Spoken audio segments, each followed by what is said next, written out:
Hello नमस्कार, welcome to inculcate learning. UPHSC general studies general knowledge हम discuss कर रहे हैं। सिक्स क्लास में हमने पॉलिटी से रिलेटेड जो भी पोर्शन था फिफ्थ और सिक्स क्लास में हमने कंप्लीट कर लिया है। ठीक है, सो अभी हम बात करने वाले फिफ्थ और सिक्स, फोर्थ फिफ्थ सिक्स, तीन क्लासेस में। ठीक है, तो पॉलिटी के क्वेश्चन प्रैक्टिस जो है वो हम इसमें करेंगे। अगर आपने पहले वाली क्लासेस देखी हैं तो आपको एक एडिशनल नॉलेज जो है वो देखने को मिलेगी यहाँ से, क्योंकि यूपीएचएससी में डायरेक्ट क्वेश्चन आते हैं। तो मैंने पीवाईक्यूज ही उठाए हैं यूपीएचसीएससी के, प्लस पीवाईक्यूज हैं यूपीपीएससी में जो जनरल क्वेश्चंस आते हैं पॉलिटी से रिलेटेड। ओके, तो वो क्वेश्चंस हैं जी, ये तो डायरेक्ट क्वेश्चंस हैं। अगर आपको नहीं भी पता हो तो वो फैक्चुअल इन्फॉर्मेशन अब याद रखने की कोशिश कीजिएगा क्वेश्चंस के through. Okay, this is presented by me Raveena. Videos informative लगे तो इनकलकेट लर्निंग को लाइक शेयर सब्सक्राइब जो आप कर सकते हैं, क्योंकि क्वेश्चन सीधे सीधे हैं। टोटल 50 क्वेश्चन हम प्रैक्टिस करने वाले हैं इस क्लास में। सो कोशिश रहेगी जल्दी से जल्दी इनको कवर किया जाए। Okay, who is competent to finally decide whether a bill is money bill or not? तो ये कौन डिसाइड करेगा? मैंने लास्ट क्लास में आपको मनी बिल और ऑर्डिनरी बिल में डिफरेंस बताया था। मनी बिल जो है वो सिर्फ मिनिस्टर पेश कर सकता है, सिर्फ लोकसभा में इंट्रोड्यूस किया जाता है। राज्यसभा उसको अमेंड या रिजेक्ट नहीं कर सकती, सजेशंस दे सकती है, रिकमेंडेशन दे सकती है, डिटेन भी वो 14 दिन के लिए ही कर सकते हैं। तो ये सब बातें हमने ऑलरेडी पढ़ी थी। ओके, तो बट ये कौन डिसाइड करेगा कि कोई भी बिल मनी बिल है या नहीं है? PM, speaker of Lok Sabha, chairman of Rajya Sabha या फाइनेंस मिनिस्टर। सो ये स्पीकर डिसाइड करेगा जी। ठीक है, क्योंकि लोकसभा में पेश हो रहा है तो लोकसभा का स्पीकर डिसाइड करेगा कि बिल मनी बिल है या नहीं। Who was the first Indian actress nominated for Rajya Sabha? तो सबसे पहले, क्योंकि हमने बोला ना 12 लोगों को नॉमिनेट किया जाता है। ठीक है, तो 245 टोटल हैं अपने पास अभी। मैक्सिमम 250 जो है वो हो सकती हैं फिक्स्ड सीट्स राज्यसभा में। ये सारी चीजें हमने पढ़ी थी। तो सबसे पहली एक्ट्रेस कौन थी जिसको राज्यसभा के लिए नॉमिनेट किया गया था? Hema Malini, Rekha, Nargis Dutt, none of the above. तो आंसर रहेगा Nargis Dutt. Okay, who issue the notification regarding Lok Sabha and Rajya Sabha elections? तो कौन नोटिफिकेशन जारी करेगा? इनफैक्ट समन कौन करेगा? ये वाली नोटिफिकेशन कौन जारी करेगा? इन सब का आंसर ही क्या रहेगा? प्रेसिडेंट रहेगा। Okay, who issue the notification regarding elections of legislative assembly and legislative council? State में ये इलेक्शन हो रहे हैं, लेकिन इनको करवा कौन रहा है? इलेक्शन कमीशन करवा रहा है। स्टेट इलेक्शन कमीशन नहीं करवा रहा। स्टेट इलेक्शन कमीशन तो सिर्फ पंचायत वाले इलेक्शंस करवाता है। तो आंसर इसका गवर्नर रहेगा। गवर्नर जो है वो नोटिफिकेशन जारी करेगा कि भाई लेजिस्लेटिव असेंबली और काउंसिल के इलेक्शंस होने हैं। Which constitutional amendment act decreased the voting age from 21 से 18? तो 21 से 18 की उम्र कब की गई? कौन से कॉन्स्टिट्यूशनल अमेंडमेंट एक्ट से? ये तो मैंने फिर भी थोड़े टफ ऑप्शंस बनाए हैं, बट इतने टफ आएंगे नहीं आपके, बट आपको एग्जैक्ट थोड़ा सा याद रहे चीजें। 61st कॉन्स्टिट्यूशनल अमेंडमेंट एक्ट, ये तो आपको यहीं से क्लियर हो रहा होगा कौन से साल में आया था। तो 1988 और 89? 88। ओके, 88 में, 89 में तो लागू हो गई थी वो चीजें। सो फर्स्ट आंसर इसका सही आंसर रहेगा। Who holds the executive power of union under Indian constitution? तो कौन होल्ड करता है एग्जीक्यूटिव पावर्स को? हमने बात की थी कि यूनियन एग्जीक्यूटिव की, कि यूनियन एग्जीक्यूटिव में कौन कौन आता है, और यूनियन एग्जीक्यूटिव जो है वो अपने आर्टिकल 52 से लेके 78 तक होते हैं। ठीक है, इसमें हमारे प्रेसिडेंट आ गए, वाइस प्रेसिडेंट आ गए, council of minister headed by PM आ गए, और अपने अटॉर्नी जनरल आ गए। ये चीजें पढ़ी थी। तो इसमें कौन एग्जीक्यूटिव पावर कौन होल्ड करता है? प्रेसिडेंट हेड करता है। ठीक है, बाय विच, अच्छा यही क्वेश्चन अगर आता कि who holds the executive power of state legislature और स्टेट, तो वो अपना फिर कौन आ जाता? गवर्नर आ जाता। By which constitutional amendment act we added cooperative societies in directive principles? तो जब डायरेक्टिव प्रिंसिपल्स करवाए थे, जो कि आर्टिकल 36 से लेके 51 तक हैं, पार्ट 4 में एग्जिस्ट करते हैं, तो ये बातें आपको पता हो कब ऐड की गई थी? तो 97th कॉन्स्टिट्यूशनल अमेंडमेंट एक्ट से, 96, 86 या फिर 20th? आंसर रहेगा 97th। 2011 में कौन सा आर्टिकल इंसर्ट किया गया? 43B इंसर्ट किया गया। ठीक है, ये अपने 36 से लेके 51 तक की डीपीएसपी थी। इसमें से जो जो थोड़ी बहुत चीजें याद रही वो रख लीजिए। ये 43A जो है वो नया ऐड किया गया था, और 48A भी नया ऐड किया गया था, ए और बी। ठीक है, तो ये ए बी और ये ए, इनको थोड़ा सा ध्यान रखिए, कई बार पूछा जा सकता है। प्लस ये मैंने आपको पहले भी बताया था। ठीक है, कि याद रखना इसको।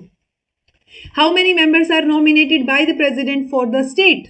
तो कितने मेंबर्स नॉमिनेट किए जाते हैं? तो ये नॉमिनेशन राज्यसभा की बात हो रही है, ठीक है। तो 12 मेंबर्स, 6, 5 और 4, तो ऑब्वियसली आंसर रहेगा 12, ठीक है। Under which article of Indian constitution annual budget is presented? मैंने आपको बताया था एनुअल बजट जैसी कोई टर्म तो है नहीं, एनुअल फाइनेंशियल स्टेटमेंट हम उसको बोलते हैं, लेकिन वो कौन से आर्टिकल में है? 112, 13, 14, 15, 112 में है जी। आंसर अपना फर्स्ट रहेगा। आर्टिकल 112 में हम एनुअल फाइनेंशियल स्टेटमेंट की बात करते हैं जो कि पार्लियामेंट में प्रेजेंट की जाएगी। ओके, फाइनेंशियल ईयर जो है वो अपना 1 अप्रैल से लेके 31 मार्च तक रहता है। 10th क्वेश्चन है, who is the first person to demand a separate constitution in India? तो कॉन्स्टिट्यूएंट असेंबली लगा लो, कॉन्स्टिट्यूशन लगा लो। तो पहला इंसान कौन था जिसने इसकी बात की थी?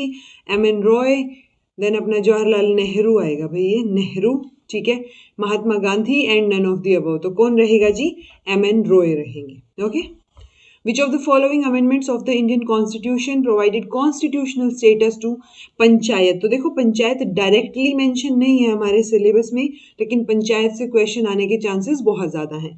तो 73rd जो अमेंडमेंट था उससे पंचायत आई, और 74th अमेंडमेंट में जो है हमें म्यूनिसिपैलिटीज़ देखने को मिली। सो ये तो दोनों ही अमेंडमेंट एक्ट हैं, ये आए तो 1992 में थे, यानी 73rd constitutional amendment act 1992, 74th constitutional amendment act 1992, लेकिन ये जो इफेक्ट में आए वो अलग अलग हैं। सो इफेक्ट वाला आप याद रख सकते हो, ये जो इफेक्ट में आया ये था 24 अप्रैल, कब? अगले साल, यानी 1993, और ये जो आया ये आया 1 जून 1993, ठीक है। तो जो ये अप्रैल के बाद मई स्किप हो गया ना, तो आपको एटलीस्ट ये पता हो कि पहले ये आया था 73rd वाला इफेक्ट में, और 74th वाला इफेक्ट में बाद में आया है। ओके, सो ये पंचायत वाली चीज आप याद रखिए, क्योंकि पंचायत या म्यूनिसिपैलिटीज जो हैं वो किस लिए लाई गई थी? डिसेंट्रलाइजेशन के लिए, ठीक है। सो डिसेंट्रलाइजेशन ऑफ पावर, की पावर एक ही जगह ना हो, डिसेंट्रलाइज्ड हो, यानी नीचे तक हो, ऐसा ना हो कि एक ही जगह पे पावर जो है वो सेंट्रलाइज्ड है। डिसेंट्रलाइज का मतलब उसको हमने डी से मतलब सेंट्रलाइज से हटा दिया गया, डाउन में जो है वो पावर स्प्लिट अप कर दी है, पावर सबको थोड़ी थोड़ी दे दी है। Who among the following has the right to speak in both the houses of parliament, participate in other proceedings and be a member of any parliamentary committee, but right नहीं है vote देने का? किसकी बात हो रही है? Advocate general, attorney general, speaker, none of the above. तो देखो पार्लियामेंट्री कमेटी यानी पार्लियामेंट की बात हो रही है, स्टेट लेवल पे बात नहीं हो रही है, तो एडवोकेट नहीं आएगा, अटॉर्नी जनरल जो है वो अपना आंसर रहेगा। ओके, कि इनका बस वोट देने का राइट नहीं है, फर्स्ट लीगल एडवाइजर है ये यूनियन गवर्नमेंट के लिए, एंड अपना क्या बोलते हैं इसको, दोनों हाउसेज में ये बोल सकते हैं, बैठ सकते हैं, राइट टू स्पीक है, राइट टू सिट है, ठीक है, मीटिंग्स अटेंड कर सकते हैं, पार्लियामेंट्री कमेटी का भी मेंबर इनको बनाया जा सकता है, लेकिन वोटिंग नहीं हो सकती। ओके, वैसे तो ये सारे ही क्वेश्चन यूपीएचसीएससी या यूपीपीएससी के हैं, ये वाला चलो यहाँ भी मेंशन हो गया।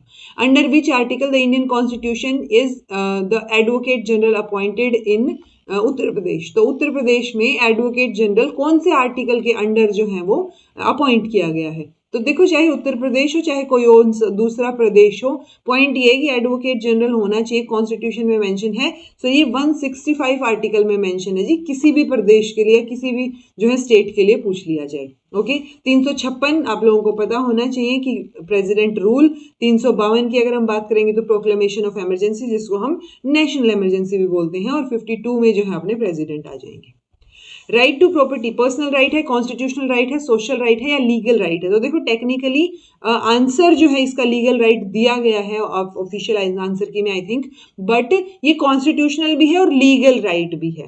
सो टेक्निकली ये कॉन्स्टिट्यूशन में हमने जो है फंडामेंटल राइट से इसको हटा के लीगल राइट में डाल दिया था, तो आप लीगल राइट के साथ जा सकते हो, बट अगर लीगल राइट ऑप्शन में नहीं है तो आप कॉन्स्टिट्यूशनल राइट के साथ जाइए, क्योंकि 300 वाले आर्टिकल में तो इसको अभी भी मेंशन कर रखा है ना कि ये लीगल राइट है। ओके, सो लीगल के साथ फर्स्ट ऑप्शन में जाइए, बट अगर लीगल ऑप्शन में नहीं है then go with constitutional right. Which article of Indian Constitution mentions about protection of forest and wildlife? तो ये टेक्निकली पॉलिटी का क्वेश्चन भी हो गया और एनवायरमेंट का भी हो गया। ओके, तो कौन सा आर्टिकल जो है वो फॉरेस्ट और वाइल्ड लाइफ की प्रोटेक्शन की बात करता है? सो 48, 48A, 44, 46। तो 44 तो अपना यूनिफॉर्म सिविल कोड यूसीसी है। 46 जो है वो SC ST और वीकर सेक्शन की बात करता है, एजुकेशन वगैरह की। 48 या 48A, आंसर 48A रहेगा। ओके, ये यहाँ पे मैंने ऑलरेडी आप लोगों को बता रखे हैं कि एटलीस्ट ये A, 43A, B, ये तो एटलीस्ट आप लोगों को पता हो। ओके जी, चलिए। Balwant Rai Mehta committee is related to, किससे रिलेटेड है? ह्यूमन राइट से, कोऑपरेटिव सोसाइटीज से, पंचायती राज से या फिर म्यूनिसिपैलिटीज से? तो ये जो आंसर आपका ऑलरेडी PYQs में आया हुआ है और मैंने शायद लास्ट 1-2 क्लास के बीच में करवाया भी था, तो आंसर इसका रहेगा जी पंचायती राज। तो पंचायती राज से रिलेटेड बलवंत राय मेहता कमेटी थी। इन्होंने ही सजेस्ट किया था 1957 में कि यहाँ पर कैसे जो है वो पंचायत आप बना सकते हो। ओके, उसके बाद और भी कमेटीज हैं जो पंचायती राज से रिलेटेड हैं, जिन्होंने अलग अलग सजेशन दिए हैं, बट ये क्वेश्चन आया हुआ है तो एटलीस्ट ये तो आपको याद हो। Who conducts all the elections of panchayat? तो पंचायत के इलेक्शंस कौन कंडक्ट करता है? स्टेट इलेक्शन कमीशन या SPSC या नन ऑफ द अबव? तो ये स्टेट पब्लिक सर्विस कमीशन है जी, इसकी फुल फॉर्म आपको पता हो। आंसर आपका क्या रहेगा? स्टेट इलेक्शन कमीशन, जो पंचायत के या म्यूनिसिपैलिटीज के इलेक्शन कंडक्ट करेगा। By which constitutional amendment Delhi has been made a national capital territory? तो कौन से कॉन्स्टिट्यूशन से, कॉन्स्टिट्यूशनल अमेंडमेंट से दिल्ली को नेशनल कैपिटल टेरिटरी जो है वो बनाया गया? बताओ, आंसर रहेगा 69th, याद रखिएगा। Who is the ex officio chairman of the National Disaster Management Authority, NDMA? National disaster management authority के चेयरमैन कौन है? Prime minister, president, speaker of Lok Sabha, chairman of Rajya Sabha? Answer क्या हो जाएगा जी आपका? Prime minister. Okay, the number of members in Lok Sabha elected from the states, तो state से elected कितने हैं? तो देखो 552 थी, 59 में से ये 2 एंग्लो इंडियन वाली हटा दी, 550 बची।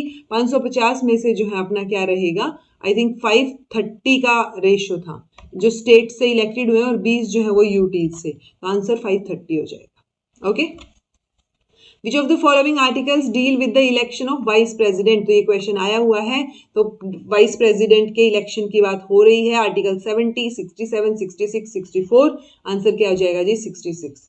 देखो सीधे सीधे आंसर्स हैं, इनमें कोई एक्सप्लेनेशन वाली ज्यादा बात है नहीं। मैं आपको ऑलरेडी लास्ट क्लास में एक्सप्लेनेशन, मेजर एक्सप्लेनेशन दे चुकी हूँ चीजों की, कि ब्रॉड आइडिया आपको हो। ओके, तो ये 2018 के टाइम पे ही आया था ये पेपर, जब 2019 में हुआ तो ये मई 2018 में वहां इलेक्शन हुए थे। उस टाइम पे कर्नाटका की असेंबली सीट्स के बारे में पूछा है। सो हो सकता है अभी जैसे रिसेंटली महाराष्ट्र के भी इलेक्शन हुए थे तो उनके बारे में पूछ लिया जाए। तो इसका आंसर तो 223 था, बट महाराष्ट्र की अगर आप असेंबली सीट्स की बात करोगे वो 288 है। Okay, who became the first chief minister of Telangana? तो तेलंगाना ऑब्वियसली 2016 में अलग हुआ है, राइट? तो 2016 में आंध्र प्रदेश से हमने तेलंगाना अलग किया, स्प्लिट अप हो गया।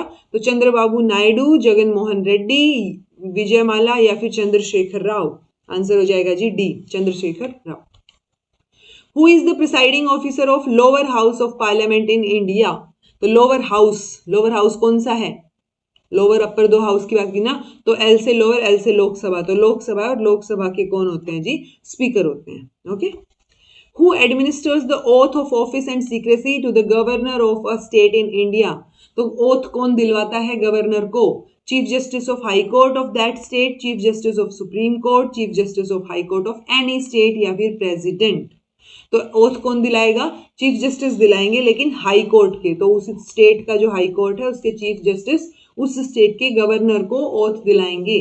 अब प्रेसिडेंट को ओथ कौन दिलाएगा? Chief justice of supreme court of India, तो वो कौन किसको दिलाते हैं? प्रेसिडेंट को। यहां पे हमारा आंसर ए हो जाएगा। Who became the first women chief minister of the state Gujarat? Uma Bharti, Mamata Banerjee, Anandiben Patel या फिर वसुंधरा राजे? तो वसुंधरा राजे तो राजस्थान से रिलेटेड है जी, एंड ममता बनर्जी वेस्ट बंगाल से, उमा भारती आई थिंक महाराष्ट्र से रिलेटेड है बट सीएम नहीं रही है। आई थिंक सी रहेगा answer, Anandiben Patel. Okay, Kelkar committee is related to which department? किस डिपार्टमेंट से रिलेटेड है? ये भी पीवाईक्यू ही है। होम डिपार्टमेंट, फाइनेंस, ये सारे ही पीवाईक्यूज हैं, चाहे यूपीपीएससी के हों या फिर यूपीएचएससी के हों। Home department, finance department, human resource development या फिर रेलवे डिपार्टमेंट? तो जैसे आप बलवंत राय मेहता कमेटी आपको याद है, वैसे ही केलकर कमेटी याद रखिए, फाइनेंस डिपार्टमेंट से रिलेटेड है। Who is the chairman of planning commission of India? Planning commission पहले हुआ करता था, 1951 में बनाया गया था, फिर अब 2014 में जाके इसको अबॉलिश कर दिया, इसकी जगह पे हम नीति आयोग की बात करते हैं। प्लानिंग कमीशन प्लान करने के लिए था, इन्होंने बहुत सारे 5 ईयर प्लान्स दिए हैं, वो 5 ईयर प्लान्स हम इकोनॉमिक्स में पढ़ेंगे भी, जो बेसिक इकोनॉमी हम देखेंगे, क्योंकि इसी पार्ट में इकोनॉमिक्स भी है हमारे पास 6th यूनिट में, तो हमें इकोनॉमिक्स भी पढ़नी है, तो वहां पे भी हम प्लानिंग कमीशन में जो के दौरान 12 जो है हमारे 5 ईयर प्लान्स दिए हैं, उनके बारे में हमें आइडिया होना चाहिए। कौन रहेगा chairman? Prime minister. In the parliament what is the meaning of the government bill? तो गवर्नमेंट बिल का क्या मतलब है?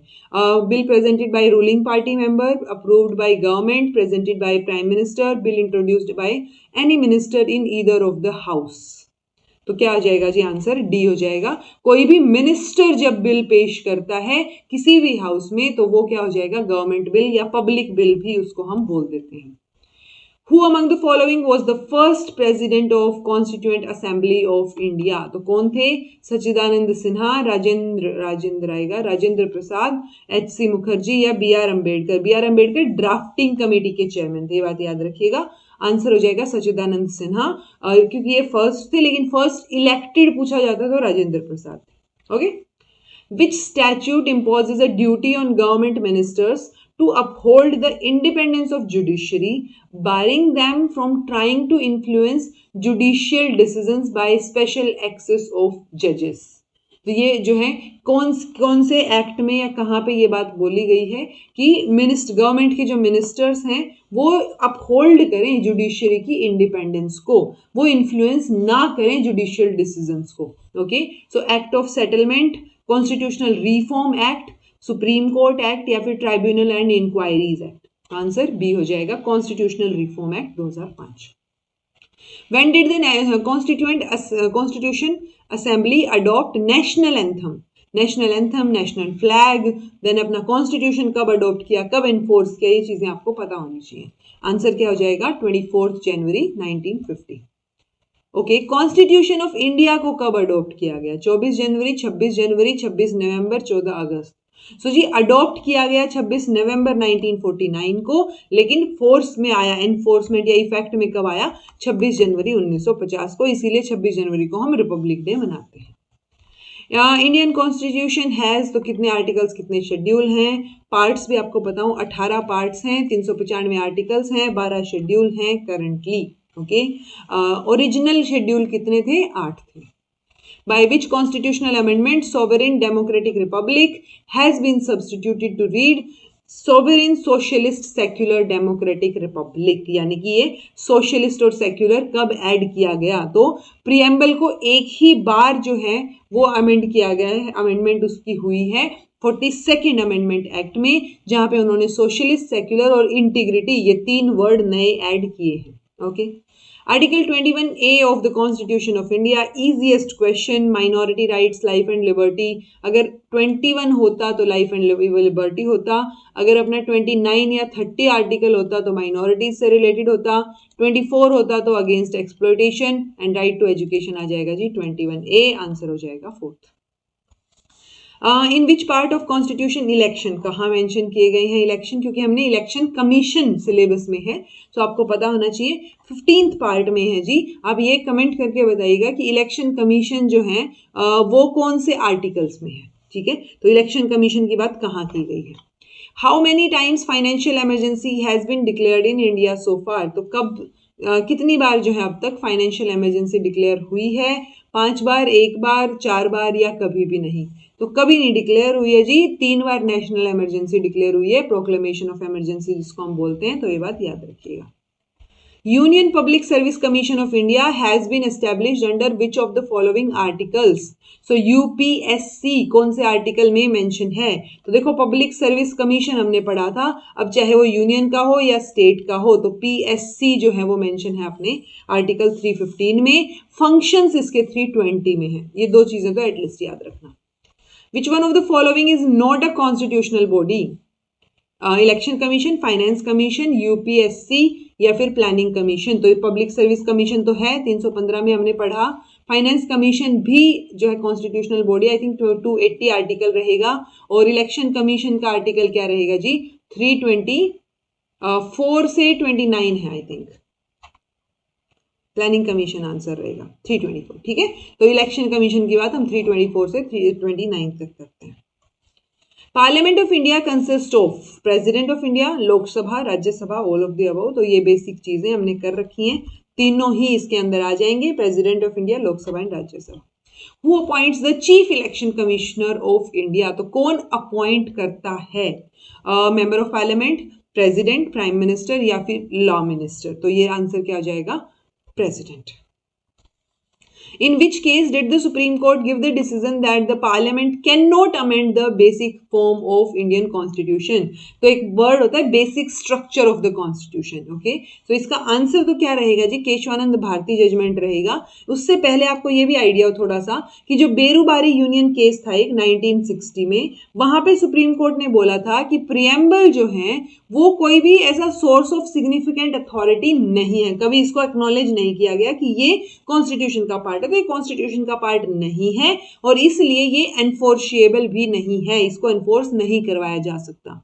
Golaknath versus state of Punjab में बोला था कि सुप्रीम कोर्ट जो है रूल कि पार्लियामेंट जो है वो फंडामेंटल राइट्स को अमेंड नहीं कर सकती या फंडामेंटल राइट्स को नहीं छीन सकती। ये बात किसने बोली, गोलकनाथ वाले केस में।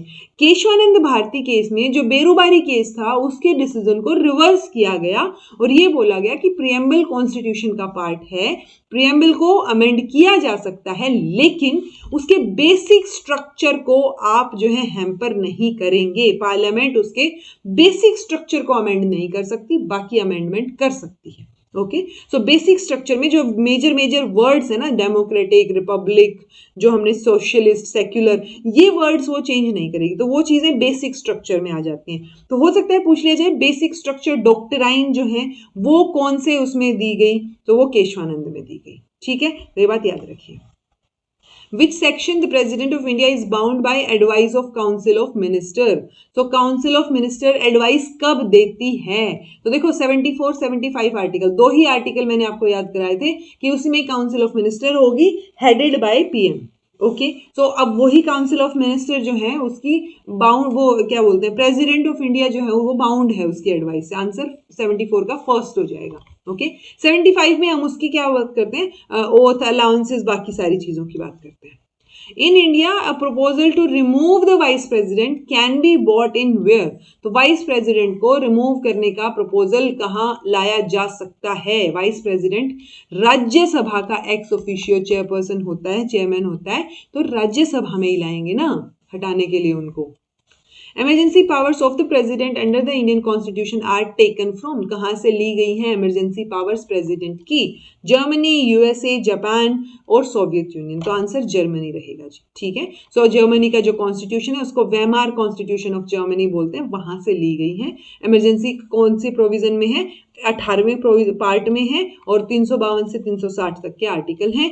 3 इमरजेंसी हमें याद रखनी है, 352 की, 356 की, 360 की। 60 में है फाइनेंशियल इमरजेंसी जो अभी तक कभी लगी नहीं है, ये प्रेसिडेंट रूल रहेगा जिसको कॉन्स्टिट्यूशनल इमरजेंसी भी बोलते हैं, और ये अपना क्या रहेगी, प्रोक्लेमेशन ऑफ इमरजेंसी जिसको हम नेशनल इमरजेंसी भी बोलते हैं।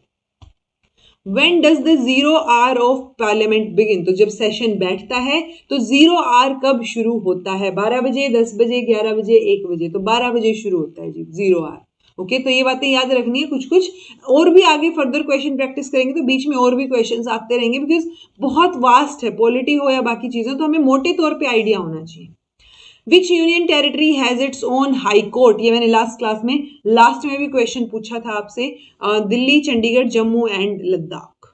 सो चंडीगढ़ में हाई कोर्ट है लेकिन वो चंडीगढ़ का नहीं है, वो पंजाब और हरियाणा का हाई कोर्ट है, ठीक है। कंबाइन करके एक अपनी उसमें इनकी कैपिटल जो है चंडीगढ़, उसके अंदर ओपन किया गया है। सो ये आंसर क्या रहेगा जी, दिल्ली रहेगा। दिल्ली का अपना हाई कोर्ट है, कब एस्टेब्लिश हुआ था, 31 अक्टूबर 1966 में। In the election of which president of India the second preference votes were counted? तो कब second preference vote, मतलब कि आप जैसे हम क्या करते हैं ना, मान लो 2 लोग या 3 लोग उठे हैं प्रेसिडेंट के इलेक्शन के लिए, तो मैं जो वोट करूंगी, मैं इन द सेंस मैं पार्लियामेंट की जो है वो मेंबर हूँ, चाहे एमपी में राज्यसभा में हूँ, चाहे मैं लोकसभा में हूँ, पर मैं क्या कर रही हूँ उस टाइम पे, मुझे तीनों को वोट देना है, यानी कि मैं पहले पे वोट दे रही हूँ मान लो ए को, दूसरे पे मेरी प्रेफरेंस है कि चलो बी आ जाए और तीसरे पे प्रेफरेंस है सी की। ओके तो फर्स्ट प्रेफरेंस के हिसाब से जब काउंट किए गए तो काम नहीं चला, इसलिए सेकंड प्रेफरेंस जो दी गई थी वो वाले वोट भी काउंट किए गए। सो कब काउंट किए गए वो बताइएगा, ठीक है। तो आंसर क्या हो जाएगा, वीवी गिरी के टाइम पे। Last question for today's class, who was the first women जज in the supreme court of India. तो कौन जो है वो फर्स्ट वुमेन जज रही हैं, हिमा कोहली, फातिमा बीवी, बीवी नगरथना एंड बेला त्रिवेदी। तो आंसर क्या रहेगा जी, फातिमा बीवी फर्स्ट वुमेन जज थी। बाकी जो 3 नाम है वो भी अभी करंट में जजेस हैं वुमेन। ओके सो वो भी थोड़ा दिमाग में रहे तो बेटर है। Okay so this was all about today. ये बेसिक कुछ एक क्वेश्चंस थे जो प्रीवियस ईयर में आए हुए हैं, और भी क्वेश्चंस हैं जो हम प्रैक्टिस करेंगे धीरे धीरे करके, बट एक बार हम पहले बेसिक क्लासेस पूरी कर लेते हैं, ठीक है। सो हम नेक्स्ट क्लास में देखते हैं, हम आईसीटी शुरू करें क्योंकि हमारा आईसीटी बचता है, हमारी ज्योग्राफी हिस्ट्री बचती है, हिस्ट्री एंड ज्योग्राफी, और हमारी इकोनॉमिक्स बचती है, और उसके साथ साथ फिर करंट अफेयर्स। तो कोशिश रहेगी कि एक एक क्लास में कवर करने की कोशिश रहेगी कि अगर इकोनॉमिक्स की क्लास आ रही है तो एक में हो जाए जो बेसिक आइडिया आपको होना चाहिए। ओके उस बेसिक आइडिया के बाद आप क्वेश्चन प्रैक्टिस कर सकते हो, मैं करवाऊं कोई और करवा रहा है, कहीं से भी क्वेश्चन प्रैक्टिस पे फोकस कर लीजिएगा, ठीक है जी। So this was all about today, thank you so much for watching, be happy, keep smiling, subscribe to inculcate Learning because it is absolutely free and be consistent in your efforts. Take care, see you in next class.